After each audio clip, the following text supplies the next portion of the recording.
Cholesterol తో ఇబ్బంది పడుతున్నారా? డయాబెటిస్ రివర్స్ చేసుకోవాలా? డైట్ తో పరిష్కారం. Contact functional nutrition Vinisha Reddy. నమస్తే, welcome to I Dream social spotlight with Kavitha.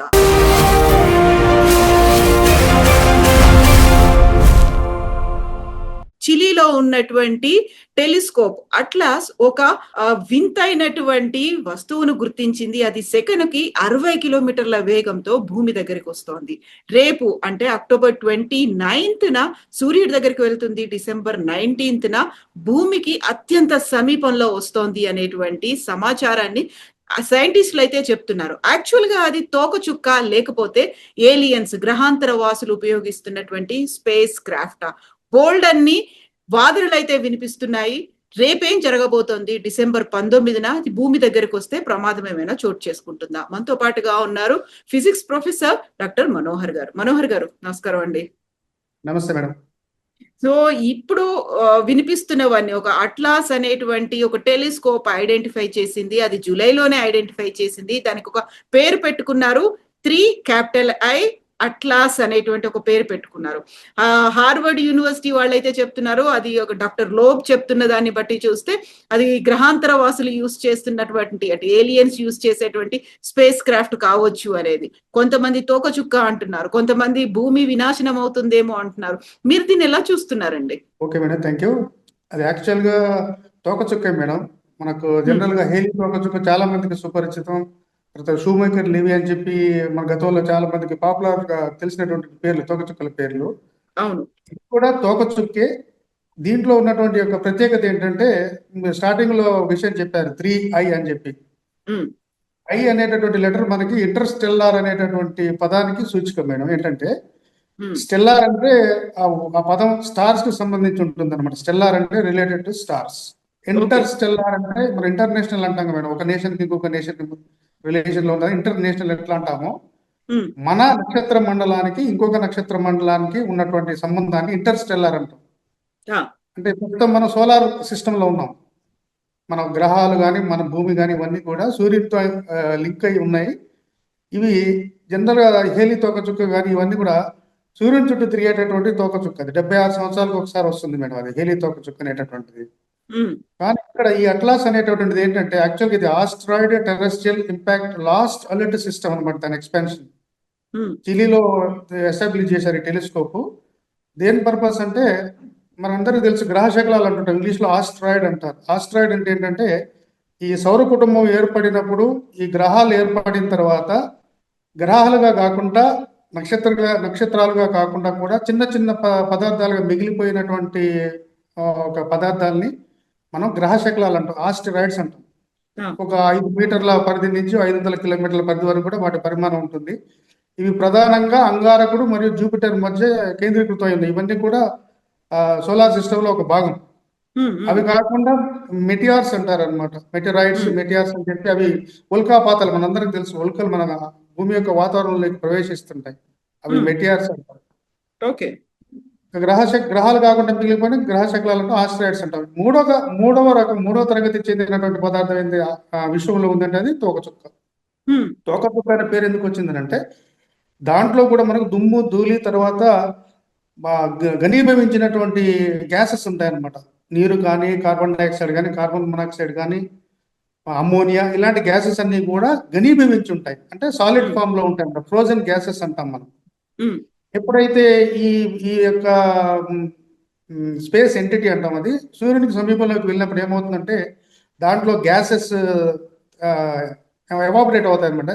Ice అనేటటువంటిది యాక్చువల్గా మనకు తెలుసు, మంచు నీరుగా మారి నీరు ఆవిరిగా మారాలి. కానీ ఇక్కడ ఏమైతే మంచు నేరుగా ఆవిరిగా మారిపోతుంది. అదేవిధంగా తోకచుక్కలో ఉన్నటువంటి వాయువులన్నీ కూడా అయోనైజేషన్ గురవుతాయి. అయోనైజేషన్ అంటే ప్లస్ మరియు మైనస్ అయాన్స్ గా విడిపోవడం వల్ల అవన్నీ కూడా ఇది ప్రయాణించే దిశకు వ్యతిరేక దిశలో నెట్టివేయబడతాయి సూర్యుని యొక్క రేడియేషన్ కారణంగా. అది ఒక తోక రూపంలో వస్తుంది కాబట్టి దాన్ని తోకచుక్క అనేటటువంటి పేరు రావడం జరిగింది. ఇక్కడ ఇది 3 అనేటటువంటి దాని గురించి మనం చెప్పుకోవాలి. 3I అని చెప్పారు మీరు. ఇది అంటే మన సోలార్ సిస్టమ్ లో సంబంధం లేకుండా వేరే నక్షత్ర మండలం నుంచి మన సూర్యుని సమీపంలో, తర్వాత మన భూమికి సమీపంలో వచ్చేటటువంటిది 3వ ఆబ్జెక్ట్ అనమాట. ఓకే. 2017లో ఒకటి, తర్వాత బోరిసోవ్ అని 2019లో కనిపెట్టారు. 3i అట్లాస్ అనేటువంటిది ఇప్పుడు 2025 జూలై 1 మనకు కనిపెట్టడం జరిగింది.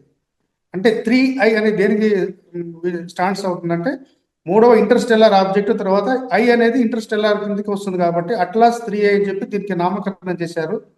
అంటే ఎట్లా చెప్పగలుగుతారు అంటే అది కామన్ ఫిజిక్స్ మేడం. ఏంటంటే మనకి సూర్యుని చుట్టూ తిరగాలంటే మనకి ఎలిప్టికల్ ఆర్బిట్ లో తిరుగుతుంటాయి గ్రహాలు కానీ ఉపగ్రహాలు కానీ ఇవన్నీ ఆస్ట్రాయిడ్స్ అన్ని. కానీ సైంటిస్టులు పరిశోధించి కనిపెట్టినటువంటి విషయం ఏంటంటే దీని యొక్క పాత్ అనేటటువంటిది హైపర్బోలిక్ పాత్ అంటారు అనమాట. ఒకవేళ మన సౌర కుటుంబానికి సంబంధించిన వస్తువు అయి ఉంటే సూర్యుని చుట్టూ ఎలిప్టికల్ ఆర్బిట్ లో లేదా సర్క్యులర్ ఆర్బిట్ లో తిరిగి ఉండాల్సి ఉంటుంది. కానీ దీని యొక్క పాత్ హైపర్బోలిక్ అంటాం. 3 రకాల పాత్స్ ఉంటాయి మనకి జామెట్రీలో. ఎలిప్స్, హైపర్బోలా, పారాబోలా అని ఉంటుంది అనమాట. ఇది హైపర్బోలిక్ పాత్ లో ఉంది కాబట్టి ఖచ్చితంగా ఇది మన నక్షత్ర మండలానికి, మన సౌర కుటుంబానికి సంబంధించి కాదు. ఖచ్చితంగా ఇది వేరే నక్షత్ర మండలంలో నుంచి మనలోకి జరగబడింది కాబట్టి దీనికి థర్డ్ ఇంటర్స్టెల్లార్ ఆబ్జెక్ట్ అట్లాస్ అని చెప్పి ఆ టెలిస్కోప్ యొక్క పేరు ద్వారా దీన్ని నామకరణం చేయడం జరిగింది అన్నమాట. ఇప్పుడు యాక్చువల్ గా అది అక్కడ నుంచి మన వైపు వస్తోంది. రేపు అది సూర్యుడి దగ్గరికి వెళ్తోంది. సూర్యుడి దగ్గర నుంచి మనకు భూమికి అత్యంత సమీపంలో డిసెంబర్ 19న వస్తుంది అనేది. మనకి సూర్యుడి దగ్గర ఉన్నప్పుడు అయితే మనం దాన్ని చూడలేము. ఆ తర్వాత అక్కడి నుంచి ప్రయాణించి మన వైపు వస్తుంది అనుకున్నప్పుడు దాని వేగాన్ని, దిశని ఖచ్చితంగా అంచనా వేయొచ్చు అంటారు. యాక్చువల్ గా అది తోక చుక్కేనా? లేదు అంటే ఇప్పుడు హార్వర్డ్ యూనివర్సిటీ ప్రొఫెసర్స్ దాన్ని ఎందుకు ఏలియన్స్ ప్రయాణించేటువంటి స్పేస్ క్రాఫ్ట్ గా ఎందుకు అభివర్ణిస్తున్నారు? మనం ఇంతకుముందు ఎపిసోడ్ లో కూడా చెప్పుకున్నాం, మన క్యూరియాసిటీకి ఎక్కువ ప్రాధాన్యత ఇస్తుంటాం మనం, కామన్ మ్యాన్, అందరికి తెలిసిందే. ప్రతిసారి కూడా మన స్టీఫెన్ హాకింగ్ కూడా విరుద్ధమైనటువంటి అభిప్రాయాలు వెలువచ్చడం జరిగింది. గొప్ప శాస్త్రవేత్త, మనకు తెలుసు, భౌతిక శాస్త్రవేత్త స్టీఫెన్ హాకింగ్. ఒకసారి ఏలియన్స్ ఉన్నాయని చెప్పి, ఒకసారి ఏలియన్స్ లేవు, తర్వాత లైఫ్ గురించి ఒక విరుద్ధమైనటువంటి అభిప్రాయాలు తెలియజేయడం జరిగింది. ప్రస్తుతం ఉన్నటువంటి మన పరిజ్ఞానం ప్రకారం ఏలియన్స్ యొక్క ఉనికిని మాత్రం మనం కనిపెట్టే పరిస్థితి ప్రస్తుతం లేరు అని చెప్పి కొట్టిపారేయడానికి లేదు. ఇది ఖచ్చితంగా ఇంటర్స్టెల్లార్ దాని కిందకే వస్తుంది అనమాట. మనకి వేరే నక్షత్ర మండలం నుంచి మన నక్షత్ర మండలంలోకి చొచ్చుకొచ్చినటువంటి ఆబ్జెక్ట్ మాత్రం తప్ప గ్రహాంతర వాసులు ప్రయోగించేటటువంటి అవకాశం ఎలాంటి ఏ కోశాన లేదు మేడం. అది రెండవది ఏంటంటే మీరు చెప్పారు, అది వేగాన్ని, దిశని మనం కనిపెట్టచ్చు, కానీ అది శాస్త్రవేత్తలు చెప్పే దాని ప్రకారం మనకు అది నేకెడ్ ఐకి విజిబుల్ కాదు. పవర్ఫుల్ టెలిస్కోప్స్ మాత్రమే మనం గమనించగలుగుతాం. మీరు చెప్పినట్టుగా డిసెంబర్ 19వ తేదీ రోజు మనకు భూమికి దగ్గరగా వస్తుంది. మన వాళ్ళు ఏంటంటే చంద్రుని మీద నీళ్లు ఉన్నాయి అనగానే బకెట్లు నీళ్లు ఉన్నాయి అనుకుంటుంటాం. అదే దగ్గరకు వచ్చింది అనే వరకు 100 కిలోమీటర్ 200 కిలోమీటర్ లేదా ఢీకుంటుంది అనేటటువంటి భ్రమలో ఉండిపోతుంటాం మనం. దగ్గరకు వస్తుంది అని అంటే దాదాపు 72 కోట్ల కిలోమీటర్ల దూరంలోంచి వెళ్ళిపోతుంది మేడం. చూడండి ఎంత దూరం ఉంటుందో. 72 కోట్ల కిలోమీటర్ల దూరం నుంచి వెళ్ళిపోతుంది మన భూమి. కాబట్టి దాన్ని బట్టి మనకు అర్థం అవుతుంది ఎలాంటి ప్రమాదం లేదు మన భూమికి అని మనం తెలుసుకోవచ్చు. ఎందుకనంటే ఈ సౌరమండలం, ఈ విశ్వం ఏర్పడిన తర్వాత దాంట్లో ఈ సౌరమండలం ఏర్పడినప్పటి నుంచి కూడా ఈ మనం అనుకున్నటువంటి నవగ్రహాలు అనుకున్న ప్లూటోని తీసేస్తే 8 గ్రహాలే, దాంట్లో భూమికి మాత్రమే సురక్షితమైనటువంటి స్థానం ఉందన్నమాట. ఇది జీవం ఏర్పడడానికి కానీ కొన్ని కోట్ల సంవత్సరాల నుండి ఈ భూమికి సమీపంగా ఎన్నో గ్రహశకలాలు, తోకచుక్కలు ఎన్నో వచ్చి వెళ్ళుంటాయి, కానీ దీనికి ఎలాంటి ప్రమాదం జరగలేదు. కాబట్టి గతంలో మనం మాట్లాడుకున్నట్టుగా ఇంకా సగం వయసు ఉంది భూమికి, స్టిల్ ఇంకా హాఫ్ ఏజ్ ఉంది. కాబట్టి హాఫ్ ఏజ్ వరకు కూడా ఈ భూమికి ఎలాంటి ప్రమాదం జరిగేటటువంటి అవకాశం ఉండదు. ఎందుకంటే కొన్ని కోట్ల సంవత్సరాల నుండి కూడా ఎన్నో విశ్వంలో జరిగేటటువంటి వైపరీత్యాలను తట్టుకునేది ఉంటుంది. కాబట్టి మానవుడు తన స్వయంగా తను చేసేటటువంటి విధ్వంసం, వినాశనాల వల్ల ధ్వంసం అయిపోతుందో కానీ ప్రకృతి పరంగా మాత్రం భూమికి ఉన్నటువంటి ఒక అద్భుతం, తన సౌకర్యం ఏంటంటే ఇలాంటి మనం వస్తుంటాయి పోతుంటాయి. కానీ ఒకవేళ ఫ్యూచర్ లో కనుక ఏదైనా గ్రహశాఖలో మన భూమిని ఢీకొనేటువంటి అవకాశం ఉంది అనే పరిస్థితి వచ్చినా కూడా మన శాస్త్రజ్ఞులు అద్భుతంగా కొన్ని ఆటం బాంబులను సిద్ధం చేసి అది భూమిని తగలక ముందే దాన్ని ఆ విశ్వంలోనే పేల్చేటటువంటి ఏర్పాట్లు కూడా చేసేటటువంటి అవకాశాలు ఉన్నాయి మేడం. అయితే ఇక్కడే మన శాస్త్రజ్ఞుల గురించి మనం మాట్లాడుకుంటున్నప్పుడే హార్వర్డ్ యూనివర్సిటీకి చెందినటువంటి కొంతమంది సైంటిస్టులు, ప్రొఫెసర్సే చెప్తున్నది మాట, అది ఏలియన్స్ ప్రయాణించేది కావచ్చు. అంటే పరస్పర విరుద్ధంగా కనిపిస్తున్నాయి. కొంతమంది తోకచుక్క అంటారు, కాదు కొంతమంది యూనివర్సిటీ ప్రొఫెసర్లు, సైంటిస్టులు చెప్పేది కాదు ఏలియన్స్ ఉన్నారు, వాళ్ళు ప్రయాణించేటువంటి స్పేస్ షిప్ అనేది. దీన్ని ఎట్లా చూడొచ్చు అంటారు? ఎందుకని ఒకే సైన్స్ రెండు భిన్నమైనటువంటి అభిప్రాయాలు. అసలు ఇప్పుడు ఏంటంటే శంఖంలో పోస్తే నీళ్లు శంఖంలో పోస్తే తీర్థం అవుతున్నట్టుగా ఒక సైంటిస్ట్ చెప్తే అది సైంటిఫిక్ ఫ్యాక్ట్ అవుతుంది. కాబట్టి అక్కడ సైంటిస్ట్ అనేటటువంటిది మనం ప్రధానంగా తీసుకొని అదే నమ్మడానికి లేదు. ఎందుకనంటే ఒక సైంటిస్ట్ కానీ ఒక ప్రొఫెసర్ కానీ ఒక బయాస్డ్ ఒపీనియన్స్ ఉంటాయి వాళ్ళకి. నాకు తెలుసు ఒక శాస్త్రీయ పద్ధతి ఏదైనా ఒక మన అభిప్రాయాన్ని చెప్పాలన్నా ఒక విధానాన్ని శాస్త్రీయ పద్ధతి అంటాం, మన అందరికీ తెలిసిందే, సైంటిఫిక్ మెథడ్ అంటాం. తను ప్రపోజ్ చేసిన దానికి అతను ఏదైనా సపోర్టింగ్ గా చెప్పగలిగేటటువంటి పరిస్థితి లేదు కదా మేడం. జస్ట్ దాని ప్రిడిక్షన్ మాత్రమే, హైపోథెటికల్ స్టేట్మెంట్ ఇచ్చుంటాడు ఆ శాస్త్రవేత్త గారు, అంతే తప్ప దాన్ని మనం నిరూపించడానికి యాజ్ ఆఫ్ నౌ ఉన్నటువంటి state of the art technology ప్రకారం మాత్రం మా ఏలియన్స్ ఉనికిని మనం కనిపెట్టేటటువంటి పరిస్థితి అయితే లేదు. వాళ్ళు మనం ఫ్లయింగ్ సాసర్స్ అని చెప్పి యూఎఫ్ఓలు అని చెప్పి గతంలో కూడా చెప్పుకున్నాం. అంటే ఒక రకమైనటువంటి క్యూరియాసిటీ క్రియేట్ చేసుకునేటటువంటి మెంటాలిటీ మన మానవాళిలో ఉంటుంది. ఆ సైంటిస్ట్ కావచ్చు, లే మ్యాన్ కావచ్చు, ఇంకెవరైనా కావచ్చు. కాబట్టి దానికి ప్రాధాన్యత ఎందుకు సమకూరిందంటే ఒక హార్వర్డ్ యూనివర్సిటీ, పెద్ద హార్వర్డ్ యూనివర్సిటీ తర్వాత అతను ఒక శాస్త్రవేత్త కాబట్టి దానికి ప్రాధాన్యత సంభవించింది. మనకు కూడా నేషనల్ సైన్స్ ఫోరంలలో కూడా తెలుసుకోమని చాలా మంది మన విమానాల గురించి సైంటిస్టులు చెప్పారు. పూర్వం మన పూర్వీకులు విమానాలు కనిపెట్టారు, విమానం యొక్క టెక్నాలజీ ఆ నాలెడ్జ్ మనకి ఎప్పుడో ఉందని చెప్పి మన శాస్త్రవేత్తలు, భారతీయ శాస్త్రవేత్తలు చెప్తే వాళ్ళని కొట్టిపారేశారు చాలా మంది.